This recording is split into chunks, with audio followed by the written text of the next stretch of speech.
ওজোর সময় ঘাড় মাসে করাটা বিশুদ্ধ কোনো হাদিস দ্বারা প্রমাণিত নয়। এক্ষেত্রে অনেকগুলো বর্ণনা আছে, এই বর্ণনাগুলোর বেশিরভাগই আপনার অগ্রহণযোগ্য, অনেকগুলো জাল, অনেকগুলো দাইফ। এক্ষেত্রে অনেক ওলামায়ে কেরাম এটাকে মুস্তাহাব বলে থাকেন, কিন্তু মুস্তাহাব বা সুন্নাহ, বিশেষ করে সুন্নাহ সাব্যস্ত হওয়ার মতো দলিল নেই। তবে এই মাছেটা শুধু লাগবে না, ওজুর মধ্যে বাকি সব ঠিক আছে, কিন্তু এই যে গাড় মাছে করার, যে গর্দান মাছে করা, এটার যে হাদিসটা এসেছে সেই হাদিসটা সহিহ না, সেটা দঈফ, অত্যন্ত দঈফ। যে ঘাড় মশে করা আসলে সহিহ হাদিস দ্বারা সাব্যস্ত হয়নি, এবং যে হাদিসগুলো আসছে সবগুলি এমন হাদিস যেগুলো সবগুলো একত্র করলেও সেগুলো শক্তিশালী হয় না বা হাসান পর্যায়ের হাদিস হয় না। এই জন্য সেটা করাটা আমরা প্রথমে বলবো খেলাফে সুন্নাত, আর কেউ যদি কোনো বাড়াবাড়ি করে জোর করে বলবো সে বিদআত করছে।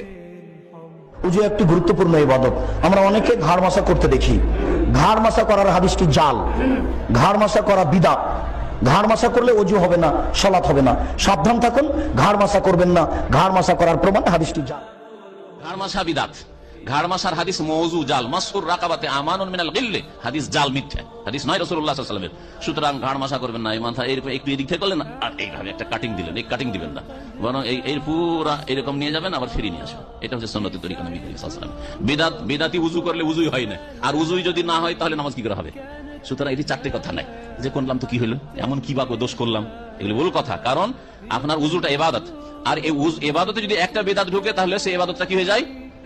রদ। মানে আমিলা আমালান লাইসা আলাইহি আমরুনা ফাহুয়া রাদ। সহিহ মুসলিম হাদিস, কেউ যদি এমন একটা আমল করলো, উযুর আমল করলো, কিন্তু নবীর উযু করলো না, তাহলে সেটা রদ, রিজেক্টেড।